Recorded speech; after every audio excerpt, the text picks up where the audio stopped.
এই মুহূৰ্তত ৰাজ্য চৰকাৰ কৰ্মচাৰীসকলৰ বাবে জনাব বিচাৰিছো বিগ ব্ৰেকিং নিউজ। ৰাজ্য চৰকাৰৰ বিভিন্ন বিভাগত কৰ্মৰত নিয়মীয়া ঠিকাভিত্তিক লগতে মাষ্টাৰ ৰোল কৰ্মচাৰীসকলৰ বাবে আহিছে সুখবৰ। কেইবাটাও গুৰুত্বপূৰ্ণ খবৰ আহি পৰিছে। সবিশেষ আপোনালোকক জনাব বিচাৰিছো। ভিডিঅ'টো প্ৰথমৰ পৰা শেষলৈকে চাই থাকিব। জনাব বিচাৰিছো প্ৰথমটো গুৰুত্বপূৰ্ণ খবৰ। এবাৰ পঞ্চায়ত আৰু গ্ৰাম উন্নয়ন বিভাগত কৰ্মৰত ঠিকাভিত্তিক কৰ্মচাৰীসকলৰ বাবে কেইবাটাও গুৰুত্বপূৰ্ণ খবৰ দিছে। শেহতীয়াভাৱে শিক্ষা বিভাগৰ পিছত এবাৰ পঞ্চায়ত বিভাগত প্ৰয়াত ঠিকাভিত্তিক কৰ্মচাৰীৰ নিকটাত্মীয়লৈ 5 লাখ টকাকৈ এককালীন সাহায্য প্ৰদান কৰিছে আৰু শেহতীয়াকৈ 56 গৰাকী পঞ্চায়ত আৰু গ্ৰাম উন্নয়ন বিভাগৰ ঠিকাভিত্তিক কৰ্মচাৰীৰ পৰিয়ালৰ এই 5 লাখ টকাকৈ প্ৰদান কৰিছে। লগতে উল্লেখ কৰিছে যে পঞ্চায়ত আৰু গ্ৰাম উন্নয়ন বিভাগৰ অধীনত বিভিন্ন আঁচনি যেনে প্ৰধানমন্ত্ৰী আৱাস যোজনা গ্ৰামীণ, ৰাষ্ট্ৰীয় সামাজিক সাহায্য আঁচনি, ৰাষ্ট্ৰীয় গ্ৰাম্য স্বৰাজ অভিযান আঁচনি, বিত্ত আয়োগৰ জৰিয়তে গ্ৰাম্য জনসাধাৰণৰ উন্নয়নৰ বাবে এইসকল কৰ্মচাৰীয়ে কাম কৰি আহিছে আৰু উক্ত আঁচনিসমূহৰ সফল ৰূপায়ণৰ বাবে বৰ্তমান জিলা, উন্নয়ন খণ্ড, গাঁও পঞ্চায়ত তথা ৰাজ্যিক পৰ্যায়ত সৰ্বমুঠ ৭,৫৭৬ জন ঠিকাভিত্তিক কৰ্মচাৰীয়ে কাম কৰি থকাৰ কথা উল্লেখ কৰিছে যে পঞ্চায়ত আৰু গ্ৰাম উন্নয়ন বিভাগে এই ঠিকাভিত্তিক নিযুক্তিপ্ৰাপ্ত কৰ্মচাৰীসকলৰ কল্যাণৰ অৰ্থে সময়ে সময়ে বিভিন্ন পদক্ষেপ গ্ৰহণ কৰিছে। তদুপৰি সময়ে সময়ে এইসকল ঠিকাভিত্তিক কৰ্মচাৰীৰ পাৰিতোষিক বৃদ্ধিও কৰি অহা হৈছে। ২০২৪ বৰ্ষৰ জুলাই মাহত এইসকল ঠিকাভিত্তিক কৰ্মচাৰীৰ পাৰিতোষিক ৬%, ৮% আৰু 10%কৈ বৃদ্ধি কৰা হৈছিল। তদুপৰি সকলো ঠিকাভিত্তিক কৰ্মচাৰীক বছৰি 30 দিন আৰ্জিত ছুটি অনুমোদন জনোৱাৰ বিপৰীতে মহিলা কৰ্মচাৰীসকলক 180 দিন প্ৰসৱজনিত ছুটি নিৰ্ধাৰণ কৰি দিয়া হৈছে।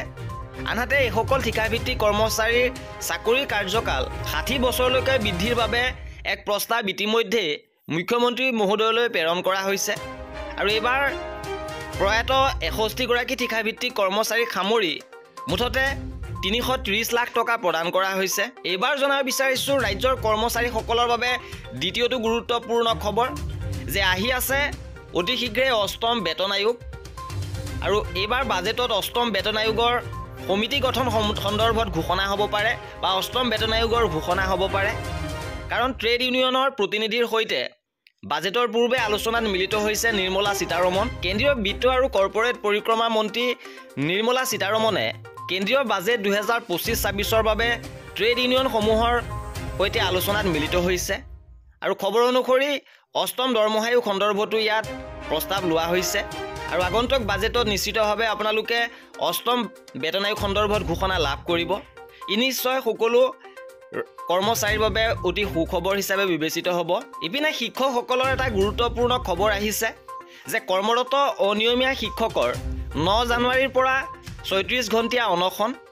শিক্ষামন্ত্ৰী হৈ থকা সময়ত বৰ্তমানৰ মুখ্যমন্ত্ৰী ডক্টৰ হিমন্ত বিশ্ব শৰ্মাই দিয়া প্ৰতিশ্ৰুতি ৰক্ষা কৰি কৰ্মৰত অনিয়মীয়া শিক্ষকক নিযুক্তিৰ দাবীত সদৌ অসম কৰ্মৰত অনিয়মীয়া শিক্ষক সন্থাই 9 জানুৱাৰীৰ পৰা 36 ঘণ্টীয়া অনশনৰ কাৰ্যসূচী আহ্বান জনাইছে আৰু পূৰ্বে ঘোষিত কাৰ্যসূচী অনুসৰি 9 জানুৱাৰীৰ পৰা চচলত আমৰণ অনশনৰ কাৰ্যসূচী ৰূপায়ণ কৰাৰ কথা আছিল যদিও 11 জানুৱাৰীৰ পৰা 14 জানুৱাৰীলৈ 4 দিন চৰকাৰী বন্ধৰ বাবে আমৰণ অনশনৰ কাৰ্যসূচী 36 ঘণ্টালৈ সংকুচিত কৰা হৈছে। উল্লেখযোগ্য যে বৰ্তমানে কৰ্মৰত হৈ থকা শিক্ষকসকলৰ বিষয়াৰ ভুলৰ বাবে অনিয়মীয়া শিক্ষক হৈ পৰিবলগীয়া হৈছিল।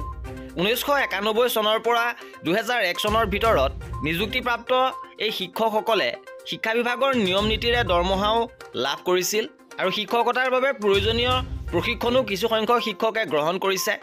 বৰ্তমান মুখ্যমন্ত্ৰী শিক্ষামন্ত্ৰী হৈ থকা সময়ত যোৱা 2021 চনৰ 30 জানুৱাৰীত খানাপাৰাত নিযুক্তি দিয়া শিক্ষকসকলৰ সমপৰ্যায়ৰ হোৱাৰ পাছতো বিভাগীয় বিষয়াৰ ভুলৰ বাবে নিযুক্তিৰ তালিকাৰ পৰা কৰ্মৰত অনিয়মীয়া শিক্ষকসকল বাদ পৰি ৰৈছিল।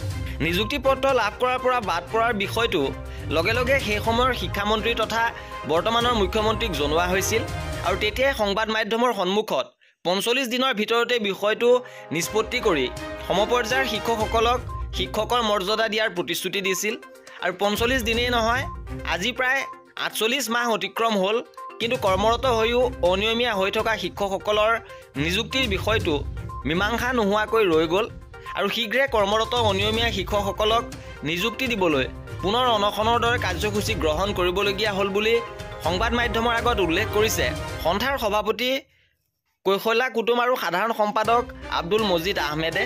আৰু এয়া আছিলে এই ভিডিঅ'টোত। কৰ্মচাৰী আৰু পেঞ্চনাৰৰ প্ৰতিটো আপডেট পাই থাকিবৰ বাবে আমাৰ চেনেলটো ছাবস্ক্ৰাইব কৰি ৰাখিব। ভিডিঅ'টো শেষৰলৈকে চোৱাৰ বাবে বহুত ধন্যবাদ।